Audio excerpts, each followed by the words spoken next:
Olá, meus queridos alunos, como é que vocês estão hoje? Espero que todo mundo bem. Hoje nós vamos falar sobre diversos assuntos, mas o primeiro deles são as cartas. Algum de vocês já escreveu uma carta? Hoje, com a popularização da internet, as cartas vêm sendo um pouco menos utilizadas, mas ainda muita gente utiliza a carta, certo? Como vocês vão poder ver na página 22, as cartas também são utilizadas por leitores de jornais e revistas para entrar em contato com seus autores, comentando os textos lidos, sugerindo coisas, tirando dúvidas e às vezes até mesmo apontando erros. Normalmente, uma carta começa com a referência a seu destinatário. Quem é o destinatário? É a pessoa para quem você envia a carta. Então vocês vão poder ver no exemplo do livro, ali na página 22, que os alunos que escreveram aquela carta começaram com querida CDC, pois aquela carta se destinava à revista CDC, certo? E as cartas terminam com uma assinatura dos seus autores, e geralmente também a data. Vocês vão poder ver que, no caso do exemplo do livro, eles terminaram assinando como alunos do quarto ano de uma determinada escola, certo? No caso do livro, os alunos enviaram uma carta para essa revista chamada CDC, mas eu queria propor algo diferente para vocês. Que tal vocês escreverem uma carta para algum colega da turma de vocês? Escolham algum colega, tá? E escrevam uma carta contando algo do dia a dia de vocês, como está sendo essa experiência de ficar sem ir para a escola, o que vocês andam fazendo, como está sendo estudar assim à distância, algo muito novo para todo mundo. Enfim, comentem o que vocês quiserem, tá? E se atentem para isso. Começar fazendo uma referência ao destinatário, terminar com a assinatura de vocês e a data, tá bom?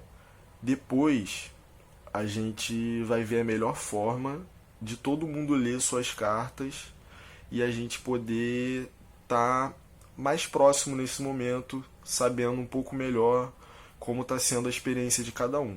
Aliás, esse é uma das principais características das cartas. As cartas servem para a gente conseguir se comunicar com pessoas que estão geograficamente distantes da gente. Elas permitem que a gente, de certa forma, se aproxime, certo? Então, isso é o que eu tinha para comentar sobre as cartas. E aí, dito isso, vocês já podem responder os exercícios referentes às cartas, que vão da página 22 até a página 24.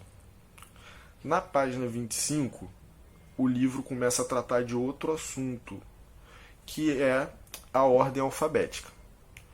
Como a gente já conversou sobre isso em sala de aula, e eu sei que vocês já estão craques em ordem alfabética, eu vou deixar que vocês façam os exercícios da página 25 até a página 28, sem comentar muito esses exercícios a princípio. Mas depois, na aula online, a gente vai fazer a correção e vai poder rever isso, certo? Por enquanto, quero lembrar vocês que a ordem alfabética é muito importante quando queremos organizar alguma coisa. Muitas bibliotecas, por exemplo, são organizadas em ordem alfabética. Vocês devem lembrar do exercício que a gente fez na escola de organização dos nossos livros lá.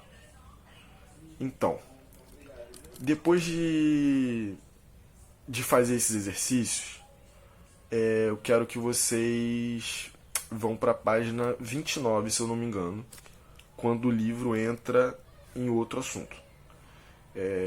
Mais um assunto importante, como todos os assuntos que a gente está tratando.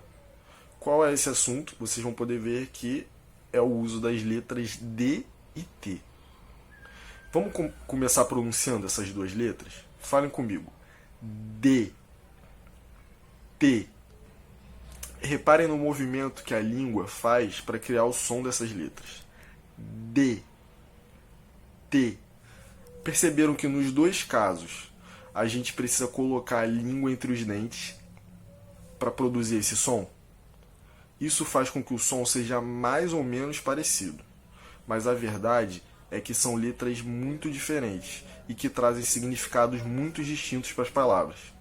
Por exemplo, se trocarmos o D de gado por um T, teremos uma outra palavra, que é gato. Por isso, é preciso ficar muito atento para não confundir essas letras. E eu vou estar passando uma atividade extra para vocês treinarem isso, tá bom? Então, pessoal, por último, nós vamos falar sobre o dicionário. Vocês devem lembrar que eu já levei dicionário para as nossas aulas, deixei todo mundo manusear, mas eu não sei se vocês lembram que um dicionário nada mais é do que um livro que guarda todas as palavras da nossa língua.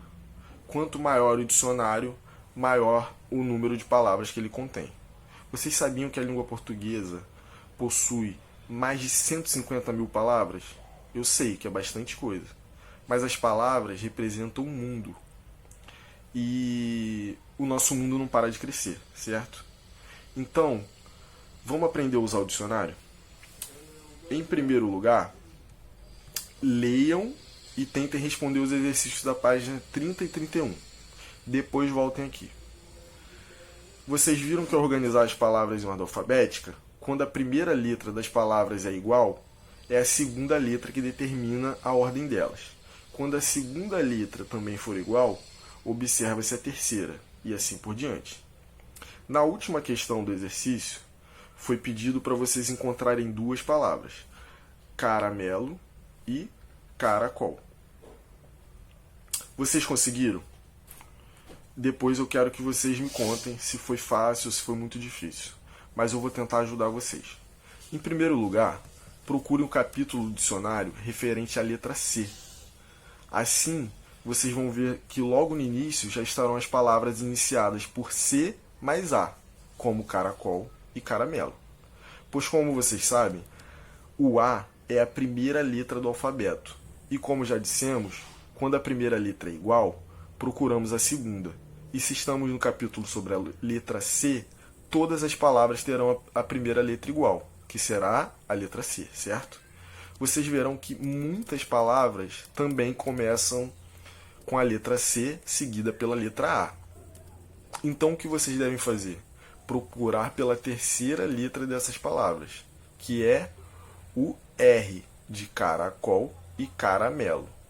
Em seguida, vocês vão procurar pela quarta letra, que é o A de caracol e caramelo. E aí, vocês vão ver que as duas palavras se diferenciam. A quinta letra de caracol é uma e a quinta letra de caramelo é outra.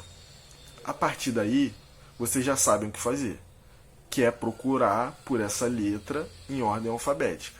E aí, eu vou deixar que vocês tentem fazer